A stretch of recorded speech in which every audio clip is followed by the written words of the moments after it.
If you've been on this channel long enough, then you've probably watched some of my videos where I'm just completely praising Barbados as a country that works, as a country that has so much infrastructure, opportunities, high cost of living, yes, but it's a country that works. But you would also have heard me say that even in the best country on earth, as long as we are still on earth and we haven't died and gone to heaven, there are still going to be absolutely silly people. People that just don't care about the rule of law. People that just want to do things however they want to do it. And those people will exist in every single country. That is why every country on earth, no matter how perfect it is, no matter how amazing it is, has police, has law enforcement. Now, what happens when these criminals, these criminally minded individuals, actually succeed in pulling off scams? That's what we're going to talk about in this video. In this video, I have 6 scams for you. Now, the first 4 of them have been here for as long as I've been in Barbados. I've been in Barbados, 4 years now or so? They have been here as long as I've been in Barbados, probably before I was even in Barbados. But the other 2 scams that I'm going to be talking about are relatively new.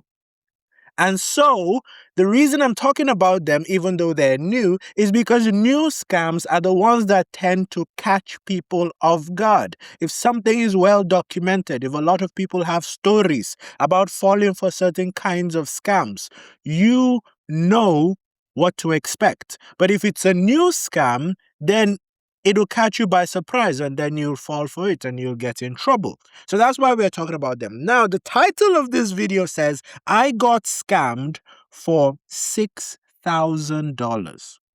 I want you guys to guess in the comment section which one of the 6 scams got me, and let me know which one you could have fallen for, if any. Right? I'm not going to tell you because I told you guys you're never getting that story out of me.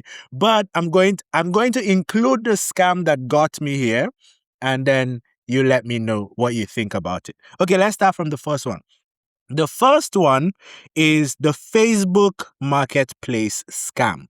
Now, with every country, every developed country or developing country that has access to Facebook, some people go on Facebook Market and list items and they buy them, they sell them and buy them and so on and so forth. This Facebook Market scam in Barbados, how it works is that you're going to see an item. Let's say you see a chair and this chair is for sale and you want to buy this chair from the individual. The individual is going to tell you, okay, this chair is $200, Bayesian dollars. This chair is $200. And you're going to be like, maybe that's too much for me. You guys are going to bargain. It's going to come down to $135, probably $150. Now you have agreed on $150. Now it's time for you to get the chair. The normal way, let me tell you the good way to do it now to avoid the scam. The normal way to get your chair is one of 3 methods. Number 1, you go to the individual's house. You pick up your chair, investigate, like, what, that's not the word, like, look at it, right? Look at it, make sure that the chair is good, everything is fine. You pay the individual, you drive back home. Option B, the individual comes to your house with the chair. You look at the chair, look at everything. If it's fine, you pay the individual, he drives back home. Option C, you guys choose a neutral location. Maybe he lives at, Spitestown and you live at Bridgetown. You guys meet at Whole Town and you guys do the exchange. What these scammers do, however, is that they're going to tell you somebody else is already talking to them about the chair. The chair is $150. You want it. They know you want it. You really want it today or tomorrow. To tell you somebody else is talking about it. They want to see what that person says. Now, you don't want the other person to buy it. And you're like, well, I already spoke to you about it first. And they say, oh, maybe the other person is going to offer me more money. I don't know. Let's see. But you really want this chair. Now, the worst thing you can do is to show desperation. You show desperation. You really want this chair. You want to get the chair now. They said, okay, they can hold the chair for you until you come, but you have to put like a deposit so that they know you're serious, because a lot of people say they want the chair and nobody ends up buying. So it's first come, first serve. And then you put a deposit on the chair. You send it to their account. Guess what is going to happen next? The Facebook account will disappear completely. It will be gone with your deposit. You have deposited half, so $75. Your $75 and the Facebook account will vanish into thin air. And this can happen for anything. It can happen for gas cookers, it can happen for washing machines, it can happen for refrigerators, it can happen for anything. The moment you put a deposit down, send it to them, they are gone. So how do you avoid this scam? Do not, I repeat, do not make, and even if this guy is genuine, because there are so many people on Facebook Marketplace using this scam, there is no way to know whether somebody is genuine or not. So just don't do it. Use one of the three methods. Meet the person, make the exchange physically, either with cash or you send it to the account. While you're looking at them, you're looking at the chair. That's the only way. Meet them in their home, in your home, or in a neutral place. Don't ever do the exchange on Facebook Marketplace. Okay, enough about that. Second one is the car sale scam. You want to buy a car. Somebody tells you, this is the car. Come see it. You say, okay, this one is good. I'm actually going to see the car. And I will not be scammed. I'm not making any deposits. You're feeling intelligent now because you've learned a new scam. You go to the car, you look at the car, everything is fine. Engine is great. The car runs, nothing is leaking. AC is blowing like Canada winter. Everything is just perfect. This car is no scratches on the car. Absolutely nothing. The car is perfect. Then you sign all the papers, you get the car, you go to register your car at Pine. When you get to Pine, Pine tells you they can't register this car. Why, you say? I bought it from this person. This person is the owner, and this person has given me proof that they're the owner. Look at their registration. They say, yeah, all of that is fine. You bought it legally. The person you bought it from is the legal owner, but we can't register this car. And without registration, you can't drive a car legally in Barbados. You're going to get stopped by police. You're going to get in trouble. You look like you stole the car. So you have to register the car in your name. So the car is now yours. Why can't you register it? Well, it turns out how this scam works is that they give you a chassis number, the chassis of the car, or the engine number. They're going to pick one or the other. That is just one digit off of the main number that is in the car. So when they're selling you the car, let's assume the number is supposed to be 1, 2, 3, 4, 5, 5, 6, 6, 7, right? 1, 2, 3, 4, 5, 5, 6, 6, 7. 5 and 6 are doubled. What they're going to do is they'll sell you a car that the number is 1, 2, 3, 4, 5, 5, 5, 6, 6, 7. So at first glance, everything looks normal. But you now have 3 5s instead of 2. And so technically, you don't have the same car, or you don't have the same car engine. Now you're pissed. You go back to the guy and you say, you wrote, this is what you wrote. This is not what is in the car you gave me. You wrote something else. You need to rectify this. And he says, well, that is how it was. That is how I sold you. That's what I sold you. And you're like, no, that's not what you sold me. We both know that's not what you sold me. And it's like, oh, there's nothing I can do. The best I can do for you is to buy back the car from you. And you're like, okay, I'll sell back the car to you. So maybe you bought it at $20,000. Now he says, well, let me just buy back the car from you, give you back, pay you for the car. And you're like, okay, give me back my money, take your car, and since you can't fix it. He said, no, I can't give you back your money. I'm buying back the car from you secondhand. So I'm going to buy it at $12,000. And you're pissed. I just bought this from you yesterday, $20,000, and you want to buy it back from me for 12? Are you high? Are you crazy? He said, well, I'm just trying to help you. That's the best I can do. And you're angry now. You're so angry. And you say, well, I'm going to follow this up. And you go and talk to people, and guess what? When he was selling you the car, on the receipt, he wrote sold as is. When somebody writes sold as is on the receipt in Barbados, he is basically saying to the law, to the legal system, everything that was in the car, exactly how it was, is what I sold to this guy, and this guy accepted it. He accepted that everything was exactly the way I said it was. And now he's coming back to claim that is not the case. So it's not my problem. It's his problem. You might win this, but I tell you, so many stories I've heard about this. You have a useless car that you can never drive. You've paid a lot of money for it. You can't register it. You can't win it in court. It's just a messed up situation. Some people do win, but most people don't. That's the problem. That's the problem. So, how do you avoid this scam?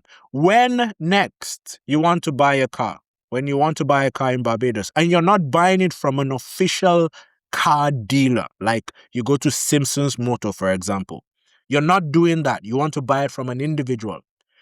Go with your own mechanic who is going to confirm all the details for you. This scam is very interesting because some of the people that are doing it will suggest a mechanic that you should get. They say, oh, you're new here. Oh, you don't know any mechanic. Well, there's this very nice guy. He's good. He lives at BlackRock. I'll give you his number. And then they'll give you the number of their guy. And their guy is in on the scam. So go with your guy and don't fall for the scam. Scam number 3. This scam only works on people who come from bad places. If you come from a place where the police treat citizens like dogs and cattle, this scam is going to work for you. So you come from a place like Nigeria, you come from a place like India, you come from a place like Pakistan, you come from some horrible neighborhoods in the United States, you come from some parts of UK, where there is severe police brutality, where police shoot first, ask questions later, where police arrest you first, investigate later. This scam is going to work for you, work on you. And what is this scam? Is the police threat scam. You and an individual agree on something. When it's time for him to fulfill his part, he changes the deal. And now you're vexed. This isn't what we agreed. And then he tells you, what you're doing is illegal, and I'm going to call the police on you, you bloody foreigner. The reason people fall for this is because in their own country, when the police is called by either a local citizen or a person of influence or a person of power or whatever, the police come and arrest the person who arrests the weaker party, essentially, without investigation. They just come. So if a big man calls the police on you, you are arrested immediately. There's no way to prove your innocence. It's going to take sometimes weeks in the police station before you get released. Right? And so you're going to be afraid, and you just say, okay, it doesn't have to get to that or whatever. Let's just forget about it. And you suffer the loss. People do that in Barbados. They do that. So Next time when you and a person have a disagreement, or you had a deal, or even in a car accident, for example, if you're in a car accident, the person might threaten you like, oh, I'm going to call the police on you. And when the police come, they know that you're wrong. And look at this, I'm just going to tell them and they're going to believe me. Are they going to believe a foreigner like you? Don't settle. Tell them, yes, call the police. Call the police. Because you see, in Barbados, the police have common sense and professionalism. When they come, they don't just say, a foreigner is here, let's arrest him. You're wrong, we're going to arrest you. No. Instead, they actually look at the evidence. They interview eyewitnesses if there are eyewitnesses there. They actually look at what happened, what was the agreement, what was the crime, what actually took place. And Bayesians know this. So there are many times that a Bayesian will threaten you to call the police, that they're going to call the police. And when you call their bluff, they don't call the police. They don't. Or some of them actually take the bluff one step forward and call the police because they expect that you're going to skedaddle, you're going to run before the police comes. You stand there and wait for the police. And you get your rights. You don't get scammed. Don't fall for this scam. Police in Barbados don't shoot before asking questions. Police in Barbados don't arrest before asking questions. They're human beings with brain cells. So don't be afraid. Scam number 4. This one is not a big deal. Foreigner pricing. There are some parts of Barbados that you go to, and just because you're a foreigner, the price doubles. If you see that happening, don't pay the double price. It's as simple as that. Now, I need to differentiate this from places where the prices are just high. Like if you're buying a drink in a random village in Barbados, or in a random store in Barbados, the price is going to be one thing. But obviously, if you go to a tourist attraction site or a very fancy beach, the price is going to be another thing. That is just demand and supply. That is not foreigner pricing. But if you're in an establishment and a local goes up and pays $15, and a foreigner goes up and they want to charge him $35 or $15 US, don't do that. Don't pay that, right? Tell them, well, your menu says it's $15.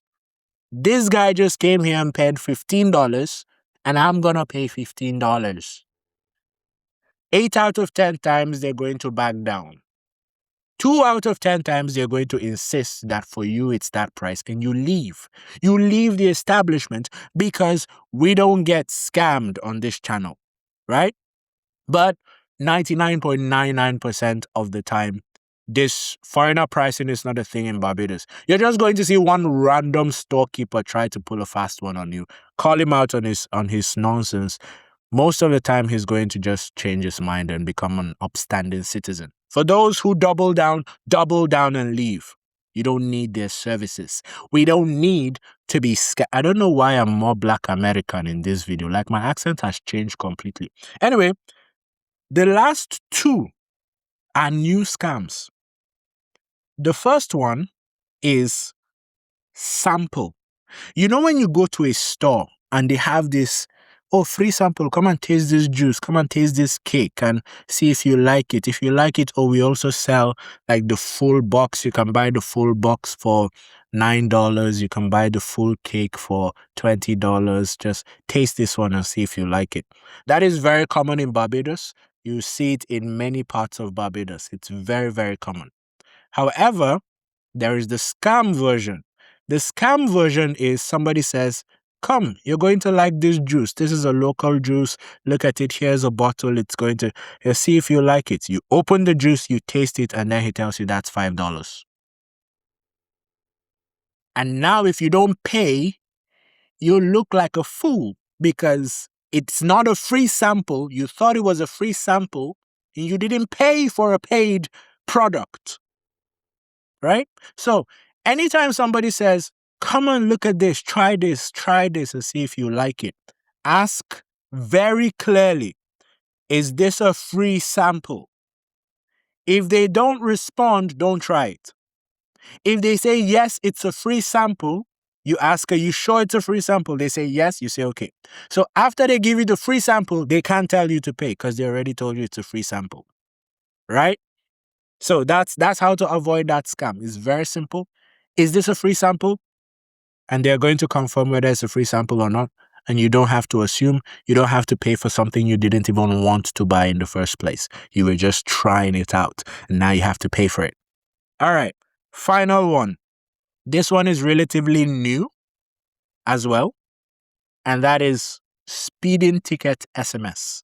You're going to get an SMS on your phone telling you, oh, you passed a red light or you went speeding and you need to pay on this sketchy link.